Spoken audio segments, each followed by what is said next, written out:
Dia manggil nama saya itu Nimas Manik Mayang Sunda. Suami itu dia bilang Brawijaya.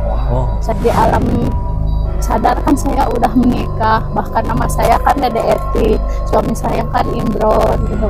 Tapi kenapa ya sekarang saya dinikahkan dengan nama ini gitu? Saya juga gimana ya, terharu, sedih gitu. Kalau sosok itu bisa diamanahkan ke saya. Ya, setelah Teteh sama Kang Imron dinikahkan itu terasa seperti apa? Apakah melihat suami itu kayak pangeran lagi, terus misalkan malam pertamanya berasa pengantin baru lagi atau gimana? Kalau ke malam pertama ya saya nggak terlalu ini gitu, cuman dari Setelah mata dinikahkan, batin saya itu saya melihat sosok saya seperti apa, sosok suami saya seperti apa.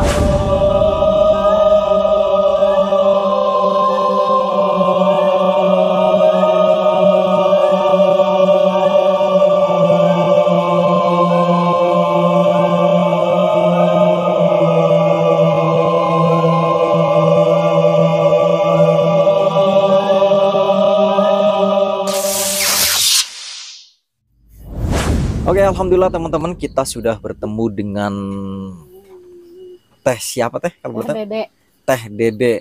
Alhamdulillah, yang dimana beliau ini sangat begitu pemberani sekali, tinggal satu keluarga di tengah hutan jauh sekali dari pemukiman warga, bahkan tadi dari jalan raya kurang lebihnya ada hampir 2 kiloan ya Teh? Iya. Hampir 2 kiloan, dan jalan pun itu sangat begitu becek sekali, makanya jalan tadi saya skip-skip karena sangat begitu licin, saya hampir beberapa kali terpleset.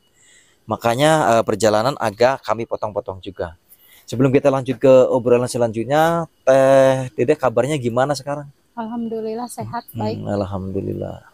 Nah Teh, jadi yang membuat saya terdorong untuk datang ke sini, saya pengen tahu itu awal mulanya Teh Dede tinggal di sini itu karena faktor apa? Karena apa pengen jauh dari tetangga agar mungkin kalau di tengah hutan kan kita malamnya hanya bisa mendengarkan suara-suara alam. Kalau di perkampungan kan kita pasti mendengarnya suara-suara yang pedas-pedas mungkin seperti itu. Itu alasan paling terkuat apa Teh? Ya kalau alasan paling terkuat saya itu ya intinya apa itu nurut sama suami aja gitu, karena suami sudah nggak betah di alam keramaian. Saya ya gimana, namanya juga istri kan, kata orang tua kalau istri apa tuh bahasa Sundanya cina ke darat jadi salogak, cai jadi salewi, jadi gitu gini istilahnya. Jadi mau nggak mau kan saya harus nurut sama suami. Oh, berarti di desa mah ada rumah. Ada. Cuman suami betahnya di sini. Betahnya di sini, sudah nggak mau di alam keramaian. Masya Allah. Tapi sekarang malah banyak orang yang dari kota ramai-ramai suka datang ke sini. Katanya pingin niis lah, ikut istirahat di sini, kata. Oh, malah kebalikannya. Iya. Orang-orang yang dari kota malah pengen ke sini. Malah pingin tinggal nginap di sini. Berarti suami lebih mencintai ke alam Teh, makanya suami lebih memilih tinggal di sini. Iya. Ke alamnya. Dari dulu tuh.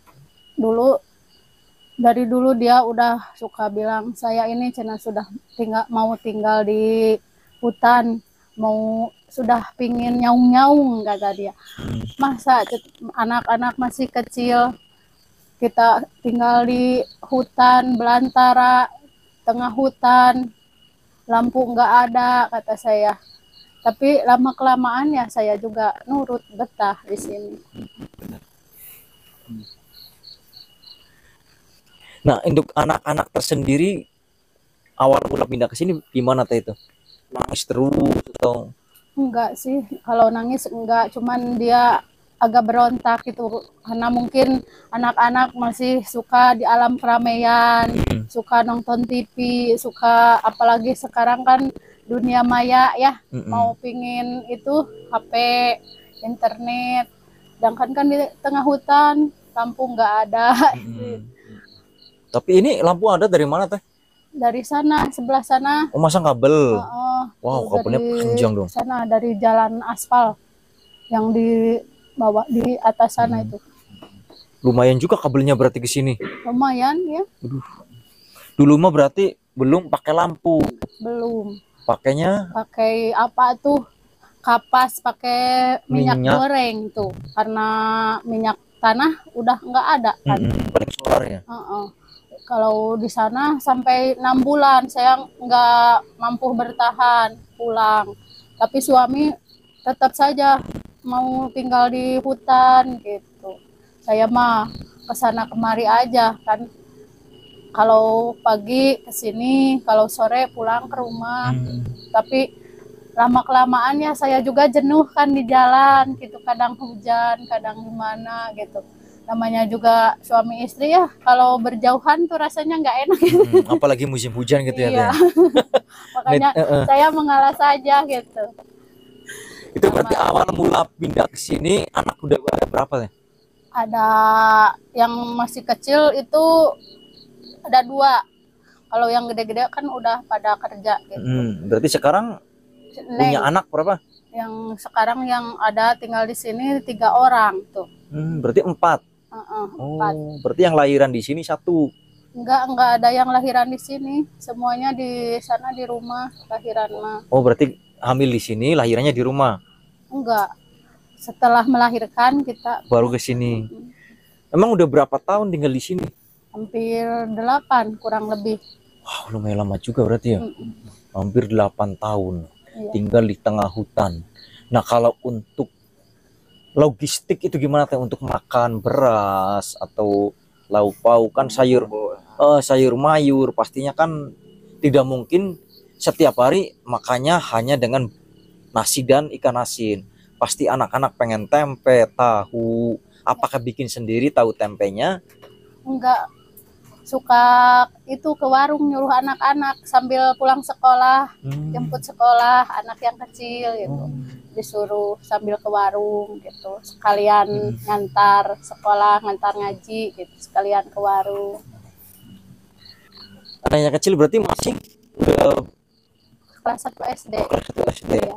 Kalau yang kakaknya 1 SMP, kelas 2 SMP ya, Dek.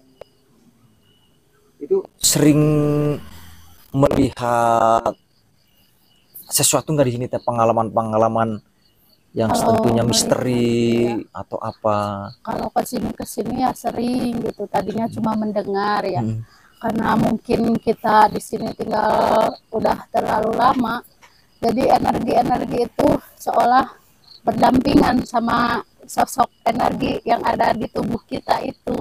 Kadang-kadang seolah energi yang ada di alam sama yang ada di badan kita itu seolah apa tuh berbicara gitu, saling nyapa. Nah ini teh, saya kan dari tadi yang saya simak itu berarti kan anak kalau di sini tuh nggak ada temen bermain berarti ya? Iya. Berarti itu mainnya sama kita aja atau misalkan main sendiri? Main sendiri, kadang sama kita, kadang kan kalau pagi berangkat sekolah, pulang sekolah berangkat lagi ngaji. Kalau sudah sore kan ada kakak-kakaknya gitu. yang antar. Kebetulan kan di sini ada yang dari Lembang yang nitipin tuh anak, dia nggak sekolah gitu, jadi dia yang antar jemput gitu, anak yang kecil. Nah, yang menarik di sini tuh saya dengar bahwa katanya suami teteh itu mau diajak menikah sama siluman ular. Iya. Nah, itu ceritanya gimana teh? Ya itu awal mulanya kan dari kisah saya mimpi itu ya. Kalau bapak mah nyaksiin sendiri, kalau saya mah lewat mimpi yang itu, yang dicari-cari pas waktu itu, yang saya harus naik ke apa tuh, ke sosok ular itu, ular yang melingkar itu. Saya disuruh kesininya, saya tuh berontak, ingin dikawinin itu sama suami. Di bawah alam sadar saya kan, saya ini kan udah menikah sama suami, kenapa harus nikah lagi gitu. Sampai berapa bulan tuh saya berontak ya, kalau bahasa istilahnya itu merakayangan gitu.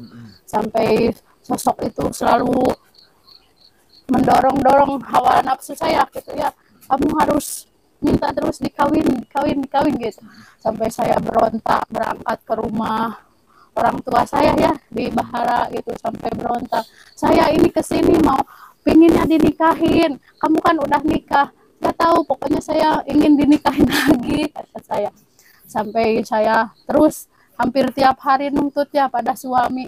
Kata suami bilang, tunggu dulu, nikah itu harus ada saksi kata suami, harus ada yang ya wali katanya, harus ada saksi yang nikahin katanya. Nanti juga kalau sudah waktunya tiba kita ini pasti ada yang ngawinin kata suami. Pas suatu hari ya itu kisahnya, ada seorang musafir yang jalan dari Banyuwangi, dia tidur di sana tuh dekat jalan aspal.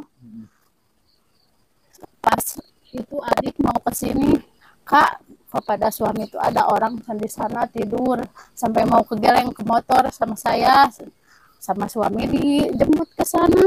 Ternyata dia itu yang ngawinin kita berdua tuh, orang itu. Maksudnya berarti asli menikah lagi gitu? Iya, kalau ya jadi nikah batin katanya. Nikah itu, kalau nikah batin itu kayak sekarang yang lagi viral, walid ya, nikah batin itu. Nggak tahu tuh, karena saya nuntut itu pingin dinikahin lagi. Pas nikahnya tuh saya ingat ya bulan Muharram tanggal 8. 2000 berapa? Ya 2000 kemarin, tahun kemarin. Bentar saya jadi terengeh sama yang barusan teteh bilang nikah batin. Iya. Berarti kan secara lahir teteh udah nikah. Iya, saya juga di alam sadar kan saya udah nikah. Tapi itu perasaan pas ngajak suami menikah lagi itu sadar nggak teh? Enggak tuh, nggak sadar. Karena sosok yang dinikahkan juga bukan nama saya itu, yang ada disebut namanya. Yang disebut sama orang yang dari Banyumas. Dia kan sosoknya, dia ngaku dia bilang saya ini sultan katanya, yang akan menikahkan kalian berdua gitu. Ya, dalam ijab kabul itu saya ini kan ijab kabul sama dia, sadar nggak sadar tuh saya sosoknya ya, namanya bukan nama saya dan nama suami yang berarti dia, nama suami juga bukan nama suami yang disebut? Bukan. Jadi dia bilang ke saya itu, dia manggilnya ke saya Nyimas katanya. Nyimas nggak tahu Nyimas apa ya, Nyimas Gandawesi. bukan. Dia bilangnya itu kan kalau di ijab kabulin di namanya disebut gitu. Sama bin-binnya juga mungkin? Enggak, cuma namanya doang. Dia manggil nama saya itu Nimas Manik Mayang Sunda. Wow. Kalau suami namanya? Suami itu dia bilang Brawijaya. Wow. Saya nggak ngerti itu dengan sosok itu gitu. Makanya nggak tahu, saya juga di bawah alam sadar saya ya. Di alam sadar kan saya udah menikah, bahkan nama saya kan Dede Eti, suami saya kan Imron gitu. Tapi kenapa ya sekarang saya dinikahkan dengan nama ini gitu. Saya juga gimana ya, terharu, sedih gitu. Kalau sosok itu bisa diamanahkan ke saya gitu sama suami saya. Nah begini teh, yang ini sangat menarik sekali ya untuk disimak. Jadi setelah efeknya, setelah teteh sama Kang Imron dinikahkan itu terasa seperti apa? Apakah melihat suami itu kayak pangeran lagi, terus misalkan malam pertamanya berasa pengantin baru lagi atau gimana? Kalau ke malam pertama ya saya nggak terlalu ini gitu, cuman dari setelah dinikahkan, mata batin saya itu saya melihat sosok saya seperti apa, sosok suami saya seperti apa itu. Dan kesininya gitu kan, alhamdulillah ya saya dianugerahi sama suami gitu, jadi bisa menolong gitu. Kalau ada orang yang datang ke sini gitu. Tadinya kan saya berontak ya, ketika ada orang yang minta pertolongan pada suami gitu. Tapi kalau sekarang karena mungkin batin saya sudah kuat, udah dinikahkan, jadi seolah kita saling dukung, saling bantu gitu. Ya mungkin kalau kata saya sih, sosok yang ada di sini itu menyukai sosok Honam pendamping dari suami Teh Dede, kayaknya seperti Tapi itu. kalau menurut hemat saya gini, Kang, Hemat paket ya. bukan gitu. Kalau paket liwet mah. Jadi gini, seolah-olah, jadi mohon maaf kalau saya salah, mungkin teman-teman juga yang lihat video ini nanti bisa komen di kolom komentar. Jadi seolah-olah Teh Dede ini punya suami 2 dan Kang Imron juga punya istri 2. Cuman bedanya kalau Antara Kang lahir dan Imron batin. lahir dan batin, tadi itu ada nikah batin, ada nikah lahir. Jadi masing-masing yang ya secara tidak langsung lah, mungkin yang laki-laki masuknya ke Kang Imron, yang si wanita yang tadi nyimas apa namanya, Mas Manik manik mayang Sunda. sari itu masuknya Mas ke Manik Mayang sini, Sunda. tukang lantaran di sini. Jadi kalau misalkan campur juga mungkin ya ikut seperti itu. Mungkin kalau Nggak tahu kalau itu ya, Heeh. cuma Allah yang nyaksi. mungkin kalau misalkan saya salah, teman-teman semua yang ngerti dengan hal-hal seperti ini mungkin sambil sharing saja. Kita kan yang namanya di dunia gaib itu ada aja ya, yang di luar nurulnya seperti itu. Dan yang ini memang kalau misalkan dikisahkan dalam film sesuatu yang sangat luar biasa. Tadi kalau untuk nama suami saya lupa namanya siapa. Kalau itu kalau sedang Kobul Brawijaya. Brawijaya itu kayak orang-orang kerajaan berarti ya. Brawijaya kayak dari Jawa berarti ya. Dari Kediri ya. Itu kalau misalnya Majapahit, yang kalau teteh nggak salah tuh.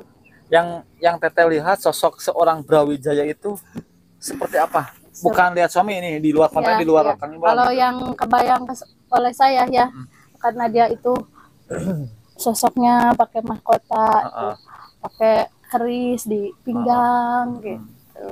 Kalau Brawijaya, itu kan identiknya Brahmana gitu ya. Jadi sosok yang ditinggikan biasanya kalau di kerajaan gitu. Berarti kalau sosoknya nyimasnya itu yang teteh rasakan? Kalau yang saya rasakan ya sama juga pakai mahkota, suka bawa tongkat. Nyimas siapa tadi teh? Manik-manik. Mas Manik Mayang Sunda itu kan Orang dari Sunda. dari Sunda mungkin gitu. Mantap, Masya Allah ya. Memang kan kalau menurut silsilah Jawa sama Sunda kan tua Jawa ya. Jadi wanita Sunda ini sangat begitu kayak magnet. Jadi kalau ada laki-laki Jawa itu pengen ngejar terus, mungkin seperti itu. Bukannya kebalik, yang kan ini kalau yang Sunda sama Jawa ini berhubungan dengan dulu Hayam Wuruk sama apa namanya Dyah Pitaloka ya. Ini kayak perang Bubat itu kan nyambung. Jadi yang Hayam Wuruk pengen ke Dyah Pitaloka, cuma digagalkan sama Gajah Mada.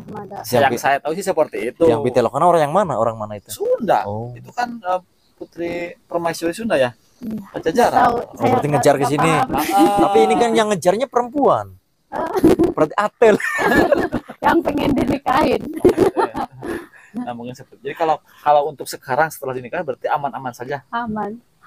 Sampai Justru sekarang sebelum yang nggak aman itu sebelum dinikahkan, karena saya itu berontak ya, marakayangan kalau bahasanya. Ini pembicaraan kita sangat menarik ya, dan luar biasa.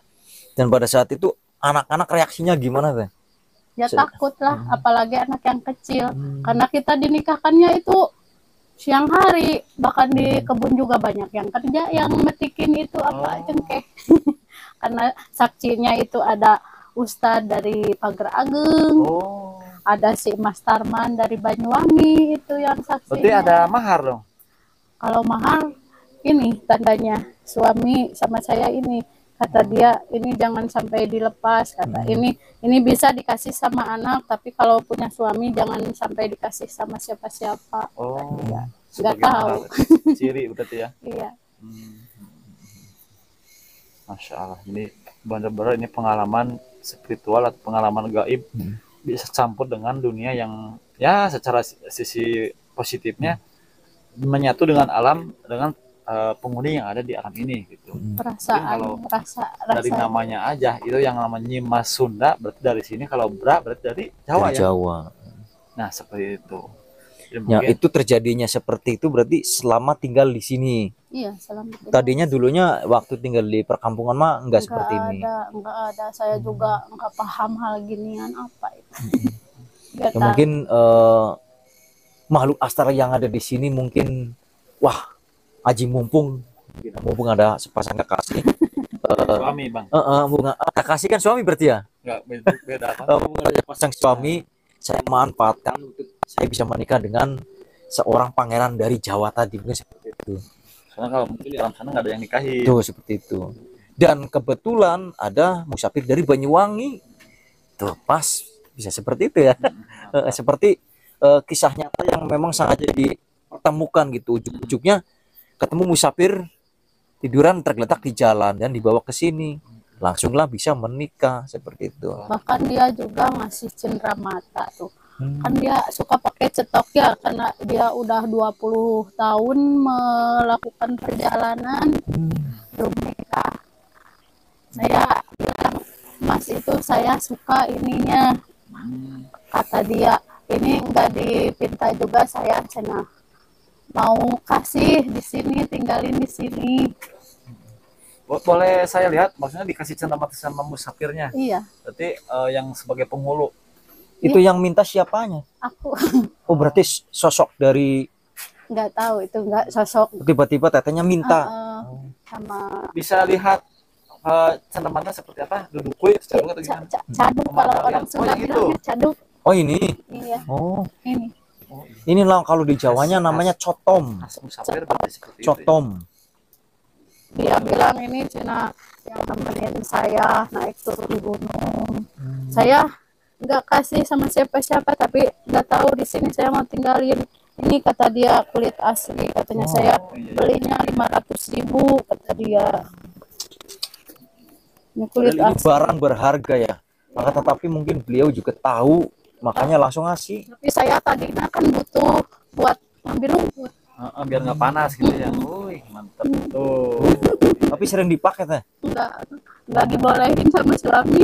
Bagus sih soalnya kalau kayak gitu. Kalau dipakai tahu-tahu mungkin menemukan sesuatu apa, emas segede munding atau Ini apa. bener-bener apa namanya, caduk ini benar-benar mengandung sejarah dan kisah ya. Iya, bagi si pejalan itu. Dan maksudnya maksudnya bagi kita juga ini seolah-olah Iya, dia punya. itu diutus untuk jadi penghulu. Iya. Penghulu. Seperti itu. Kalau misalkan syariatnya, kalau misalkan nggak ada dia, nggak ada yang nikahkan sampai sekarang mungkin minta dikawinin terus. Iya, merakayangan tuh. Ya mungkin ceritanya wow sangat begitu luar biasa sekali teman-teman. Jadi waktu di kampung mah biasa saja, cuman selama tinggal di sini hanya beberapa tahun dan tiba-tiba sosok dari Seolah ada energi gitu. sosok dari perempuan tadi yang dari kerajaan Sunda ya untuk meminta dinikahkan dengan pangeran dari Jawa tersebut ternyata sudah kesampaian. Dan untuk nengnya tersendiri ini berarti gimana teh? Sekolah tadi dianterin sama kakaknya. Iya. Kalau nengnya punya pengalaman misteri nggak berteman dengan makhluk gaib gitu di sini? Enggak. Enggak, kalau anak mah enggak. Cuma kalau saya ini itu suka ketakutan gitu. Mama kadang sok karasa. Kan kadang saya itu suka bicara seolah di bawah sadar saya gitu. Jadi kan anak juga merasa aneh dari sikap sehari-hari ibunya gitu. Kadang ada gerakan, ada bicara yang aneh gitu. Ya Masya Allah sekali ya teman-teman.